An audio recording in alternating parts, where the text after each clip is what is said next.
Alright, I figured I'd make a video on my Frankenstein build. This is how it's looking so far. It sits nice. It's got plenty of travel. Some giant tires on it. Wheelbase from the center to center, 6 inches. It's just about the wheelbase of the new Gladiator that they've got. Maybe just a smidge smaller, wheelbase wise. But there's tons of small modifications done to this. Aftermarket parts, I've actually only got shocks, tires and wheels. That's it. Everything else is stock parts from either this truck or this truck. I ended up putting the high clearance links on my deadbolt, so I had some extra parts laying around. So how I managed to get this ridiculous wheelbase on this truck is I took the rear links from my deadbolt, crammed them in here, and here, I'll pop this off real quick. Stuffed those in there, which pushed the whole axle back, and then I also dropped the normal mounting hole down here. Gave me a little bit better flex. And then that's basic. Oh, and then I obviously had to put the deadbolt drive shaft in there too. This one it's the spare piece for this, so that was free. Same thing with the front. Now, as you can see here, I've got I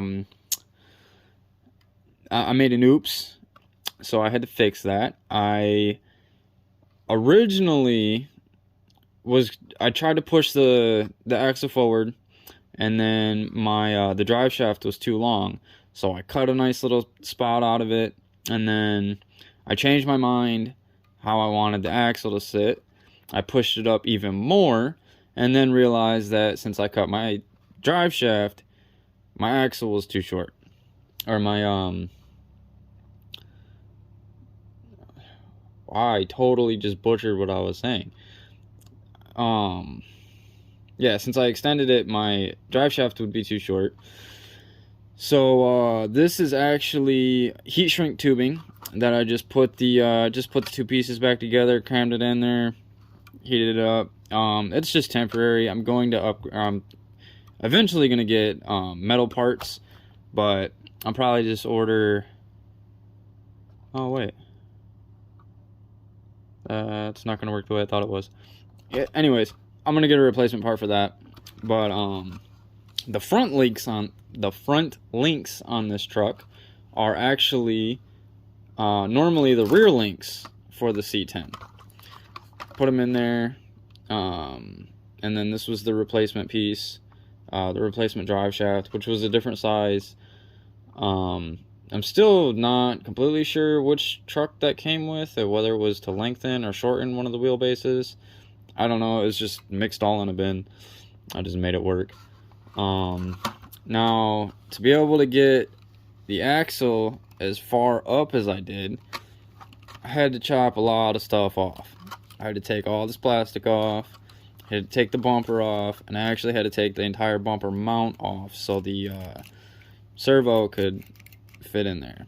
Because normally you'd have the bar there and it's only going to go up so high. Take that off and you get an extra, like, at least a 1/4 inch travel.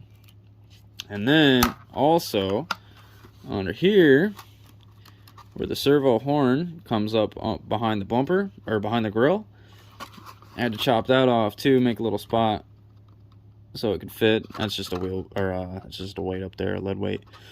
But I had to make room for the servo horn to tuck up in there. And then I also raised the the mounts up a little bit just to give it just a little bit more clearance.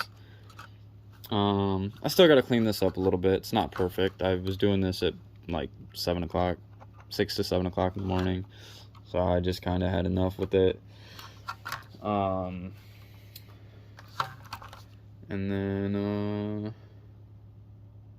yeah, everything else is pretty much normal for the most part on this.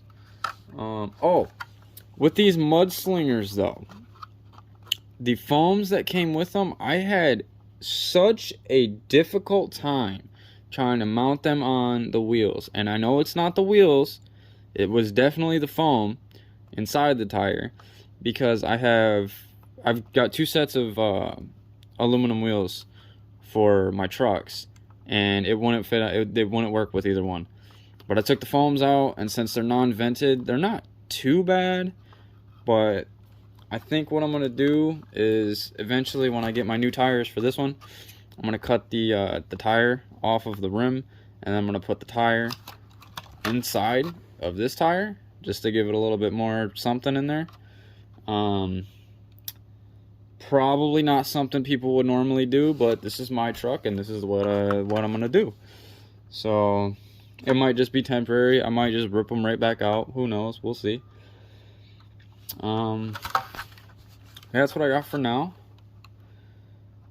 We're waiting on some wheel weights, and I've got to get extended axles for both of these trucks, because I'd really like to have the wheel weights I have on here on both of them, but unfortunately with the wheel weights, they will not, the axle shafts, the inner axle shafts won't, they're not long enough to actually tighten the wheel on properly.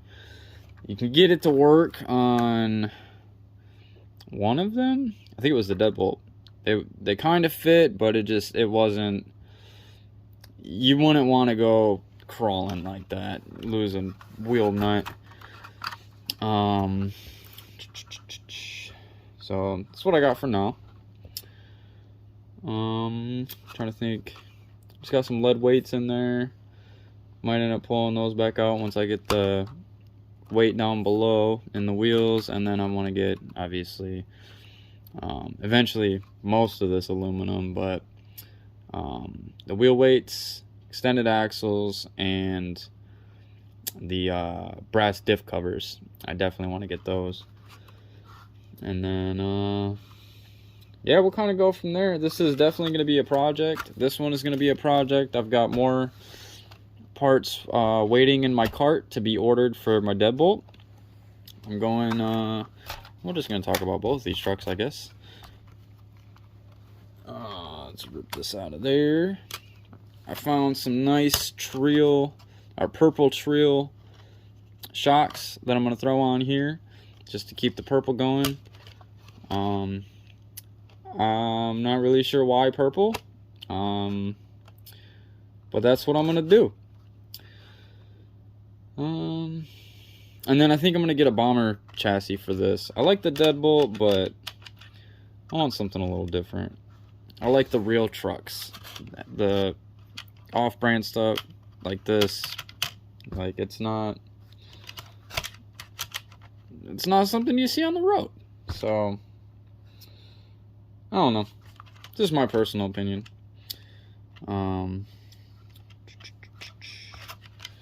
Yeah, it's all, I didn't really do much to this one. Just the wheel weights, the high clearance links, and the front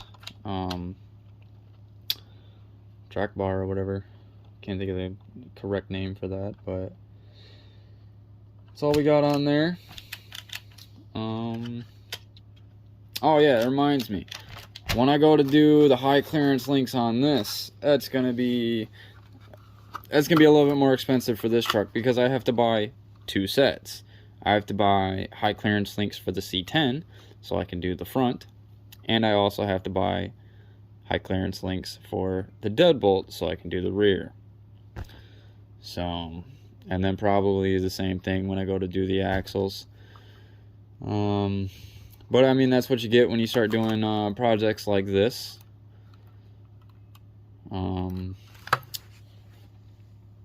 Yeah, I'm gonna go ahead and stop this one here before we get too crazy and it takes me 6 hours to upload this to YouTube.